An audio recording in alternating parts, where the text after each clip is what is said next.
Okay, so we're on to the final section in this chapter, solving inequalities. So when we're solving inequalities, it's the same as if we're solving algebraic equations. We want to keep x at one side and numbers on the other. So we do the exact same as if there was an equals. When we bring over a minus 3, it becomes a plus 3. So this becomes 5x.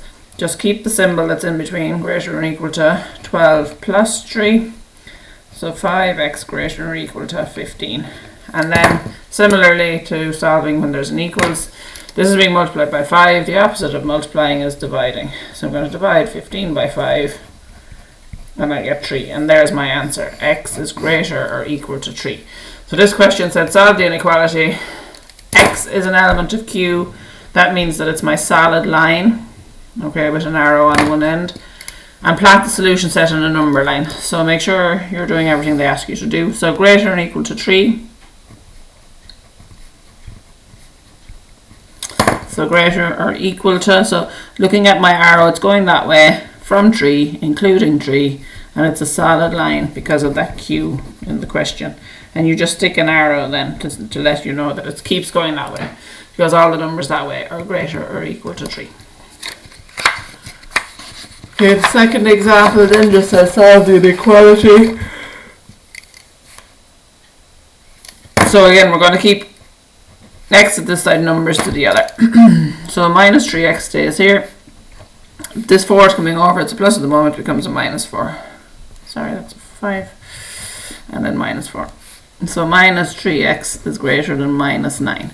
Now this is the only difference in solving inequalities than solving with equals. If I divide or multiply across by minus, I change the direction of the inequality. So I'm going to be dividing by a minus 3. So this goes the opposite way. Okay, so x is less than minus 9 over minus 3. Because I'm dividing by a minus, I change the direction of this. Okay, so then x is less than 3. Alright, so that's the only thing that's different about these than if there is an equals in between. So if I divide or multiply across by a minus, I change the direction of the inequality. Okay.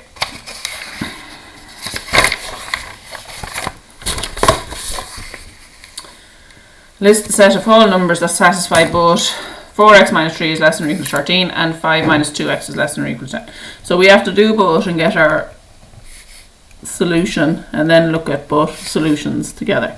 So we're going to just write them both down at opposite sides of the page and solve them separately. So again, keeping x's at one side, numbers at the other.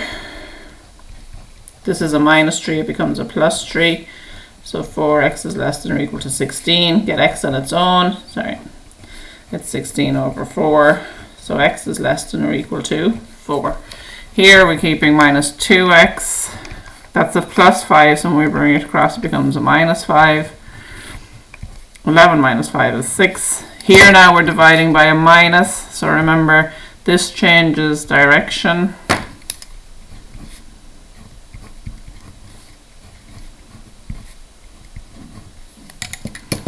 Okay, so if we were to list these, we're looking at everything going that way from 4. So it's 4, 3, 2, 1, 0, minus 1, minus 2, minus 3, minus 4, and it keeps going.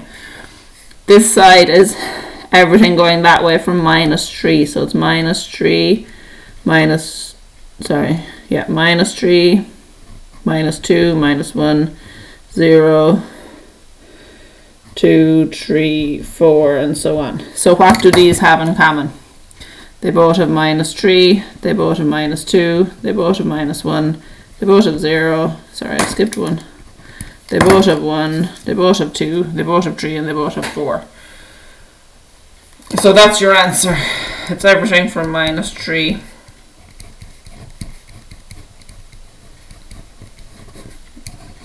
okay. because this means everything going down this way from 4, and this means everything going up from -3. So it's -3 to 4. Alright. So there's quite a lot in this exercise, so we're going to start by doing straightforward enough ones tonight. So in exercise 8G on page 167, you're going to do questions 1 to 10, and we'll continue on with these questions tomorrow.